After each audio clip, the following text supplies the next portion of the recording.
We've got some breaking news out of the US this morning. Department of Justice there has released hundreds of thousands of files relating to late sex offender Jeffrey Epstein. And Mark Stone has been trying to sift through the avalanche of material for us. I mean, what an extraordinary wealth of information. Very hard to go through, and as James was saying, contextually lacking as well. You mentioned the one of Mick Jagger with Ghislaine Maxwell. There it is. I hope you can see it on my screen there. We should stress, as always, that association with Maxwell or with Epstein in photographs does not in any way imply any guilt. There are many, many people in these files, many, many people in the photographs. We know that Jeffrey Epstein was, to use the words of Lord Mandelson, a prolific networker. He knew an awful lot of people, and so he touched. He moved in circles, in wealthy circles here in the United States, in Europe, in the UK, as well as did his girlfriend Ghislaine Maxwell. So I want to show you a couple of things on here just to give you a sense of the scale of the document release that has come now, which is.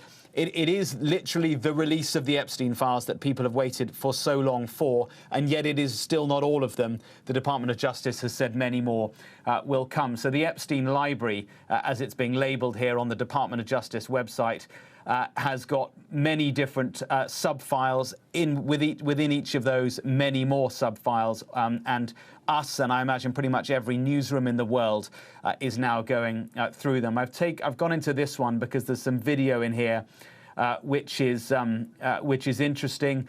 BOP video footage here. That is the Bureau of Prisons video footage. And if I open that one, you can see here, this is the cell door behind which Jeffrey Epstein was being held. This was in 2019, in the days, hours and days before he was found dead in that cell. Now, what we don't know, this footage, some of this footage has been in the public domain before. What we don't know and what we are trying to ascertain now is the extent to which there is new footage. There was some suggestion of missing hours or missing minutes in the video footage. So are those missing minutes now here? That is clearly a key question, which we will be trying to look at. But as you can see here, videos by hour, it says just here, and then it lists them. Each of these is an hour's worth of video footage. So a sense just from that one screen there of the amount of footage that there is. On this, if I open up, you can actually see on here, there is a huge number of court documents as well. This is one court document that is relating. It's the U.S. District Court, Southern District of New York.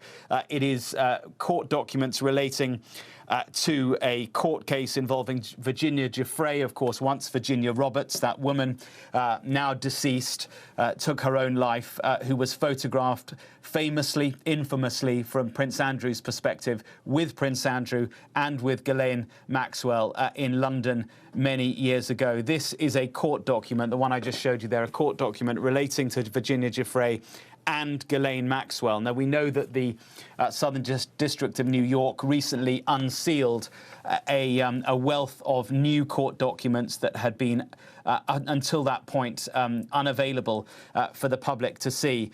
So again, we will go through these, but as expected, black lines through some of it. That is what's known as redactions. And I imagine that although there will be, according to the Department of Justice, good reason to redact certain names and certain bits of information to protect identities, particularly of people who are underage and who are victims of abuse. Notwithstanding, black lines for many will equal a continued conspiracy. And so that, I think, is why this will continue to be a conspiracy even after the release of these documents.